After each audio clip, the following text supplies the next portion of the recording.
Pascal Gagnon a-t-il menti aux policiers ou était-il confus au moment de son interrogatoire? Je ramasse un burger. Au McDo. T'arrêtes-tu à d'autres places? Juste un burger straight de même? Oui. Or, Pascal Gagnon ne s'est jamais arrêté au McDonald's comme il le prétendait et ne s'est pas non plus présenté au domicile de sa tante. 17h03, il achète 6 bières et des cigarettes au dépanneur Quentin de Sherbrooke. 19h42, achat inconnu au couche-tard du boulevard Bourque. Puis il achète une autre bière à 20h33 à Saint-François-Xavier de Brompton.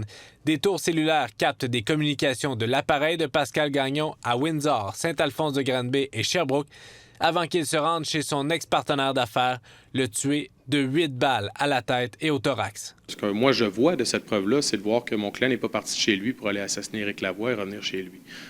Entre le temps où il part de chez lui, il fait plusieurs achats, dont des achats de bière. Les enquêteurs ont trouvé dans l'ordinateur de Pascal Gagnon le fichier illustrant une cible avec le visage de la victime au centre, un fichier qui date de mai 2016. Ces éléments font partie de la preuve de la couronne qui doit prouver que Pascal Gagnon avait planifié son geste. L'intention de causer la mort, l'intention de tuer doit être présente, que ce soit un meurtre au premier degré ou au deuxième degré. Mais vraiment la préméditation, c'est-à-dire est-ce que la personne avait planifié finalement son plan. La décision du juge aura un impact majeur sur l'avenir du meurtrier. Le meurtre au premier degré, il n'y a pas possibilité de libération conditionnelle avant 25 ans, tandis qu'un meurtre au deuxième degré, la libération conditionnelle est possible. Je ne dis pas que ça sera fait, mais c'est possible après une période de 10 ans.